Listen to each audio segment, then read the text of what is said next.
listening to a Mini-sode of Not So Live from Asteroid G, putting our cards on the table. I'm your host, Mike Finkelstein. Your buddy Mike the Ghoul going to go all in with one of his favorite movies we're going to talk about here, Rounders. Yes, I don't think we have enough material to do a full podcast, but we were both just discussing the fact that Rounders is a fantastic film and everyone should see it. Like, came out in the mid to late 90s, has Matt Damon and Edward Norton in it, and it hit at just this right moment when poker was blowing up everywhere. It was just before that, like, Chris Moneymaker, everybody can be a millionaire and win the World Series of Poker thing back in the day, you know. Oh, yeah. The poker boom. I lived it. I remember. Oh, yeah, the poker boom. Yeah, like, I had friends that would do monthly poker games because they'd seen Rounders or they'd watch Celebrity Poker Showdown on Bravo or something. Let's do poker! Most of them sucked at it, so I was happy to take their money. But same. But yeah, and this movie helped. This movie helped me learn how to play.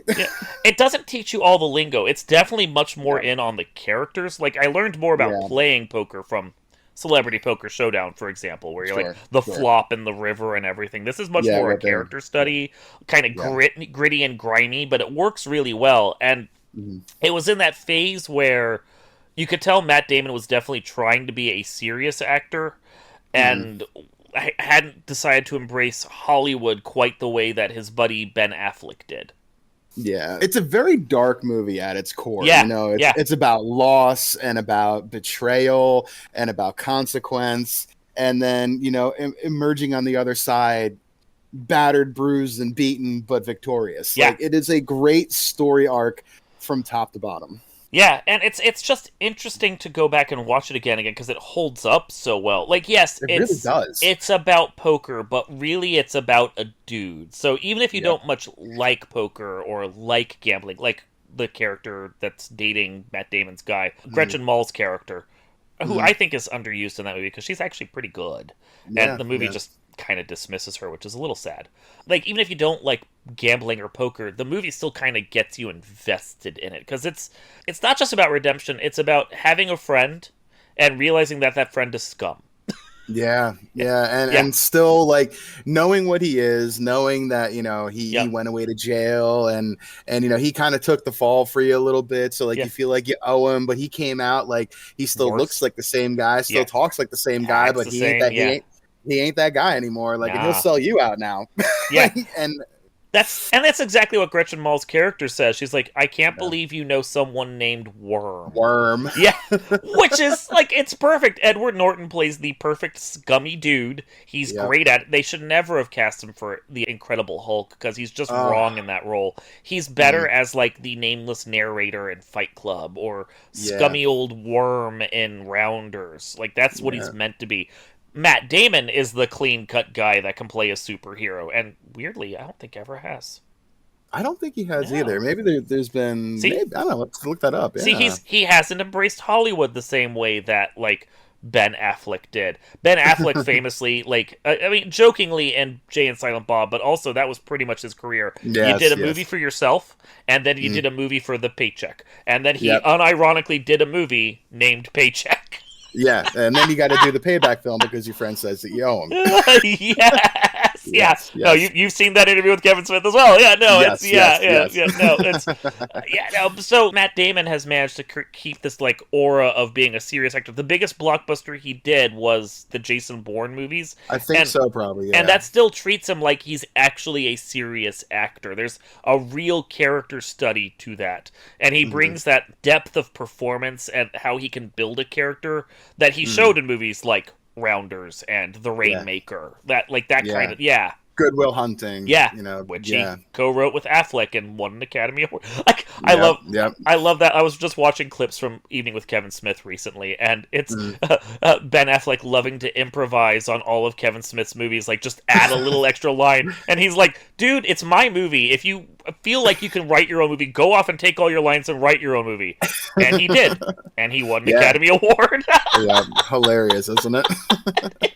It is. But yeah, no, like, there's something so good about this movie, like the grittiness of it, the desaturated tone that actually accents the fact that you're kind of in another world. The way it all plays out, the riches to rags to kind of riches again, like just resetting the character back to where he was. Spoilers for a near 30-year-old movie at this point, which makes me feel hideously old. Seriously. But it holds up. It really does. And like, there's so many different points of this movie that just, like you said, you get the rags to the rich. You get them playing the game in the beginning when he picks up his buddy at like the country club, right? Yeah. All the way down to like, he's saying to his face, go play in the fucking dentist game over there. He's like, I'll definitely go do that. Yeah, but like, I don't know, man. Like it's you take to the seedy New York underbelly, like knocking on the door the secret way, going into the back door of the club, like, and we haven't even gotten to the best character in the movie yet. While Matt Damon and Edward Norton are fantastic, Teddy KGB, Malkovich. Malkovich, like, this is what he was born to play, and he's in the movie maybe 15 minutes. There's like no development for him, but he just puts on this Russian accent, and he chews the scenery without barely saying anything, and it's perfect. It's brilliant. Like he just sits there eating his fucking Oreo cookies, like, and just like, playing poker, running this like club. He's like this dirty Russian gangster you don't fuck with, like wearing a tracksuit, and he looks like this unassuming like uncle that you would find at like a baseball game. Yeah, it's crazy. It is. It's so weird. It's amazing how well this movie holds up, because there's other ones from that era with Matt Damon that I don't go back and watch. Like, I know Good Will Hunting's a good movie. I don't watch it regularly. I liked The Rainmaker when it came out. I watched it a couple times. I don't go back and watch it again. But this movie, every couple years, I'm like, let's put on Rounders. Let's watch that movie. Yeah. It's just a good story, like, and you get so many little, like, I hesitate to call them cameos because they have some pretty major roles, but like, John Turturro, who Matt Damon's character ends up working for a little bit, and Femke Jackson is in there. They even have some cameos of actual poker players in that. Oh yeah, which is really cool. The whole reason why he goes in big, which we learn eventually, but again, spoilers for a 30-year-old movie. Who fucking cares? Fucking go watch this movie already. We see that Matt Damon's character decided to go all in on that one hand that kind of sent him on the wrong path early in the movie, because he met with a huge poker star played by a real poker star and managed to bluff his way through a hand. And he's like, I've got what it takes. He couldn't even read me. And he did. He had what it takes. He got hit with like that one L that he could have taken, and it was like the one hand that could beat him, and he thought he was invincible. And he went from having the high of the world to losing everything he had in the blink of a drop, and to driving a truck, and try to pick back up and go to law school. And like, there's just so many angles to this movie that just work. Like, sometimes the movie could definitely feel oversaturated with this going on, but this movie had a lot of things that just all tied together very well. No, it's interesting because there's a lot of the development for like the girlfriend and the law school and everything else that's meant to show you the life he's made after poker.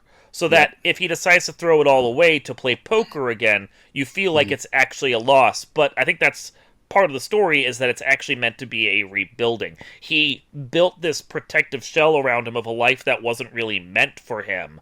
And then he rediscovers who he was meant to be. And the movie lets you think that being a poker player is gambling and it's bad. But it's a sport like any other. Like, the risk isn't against the house. The risk is against other players, and that's competitive sports. And in a way, this movie uses the same kind of tropes of a sports movie to do the big loss to a big win that comes after, just with like seedy New York underbelly instead of like on the seedy field for the Jets. I'm sure it's seedy. It's New York still.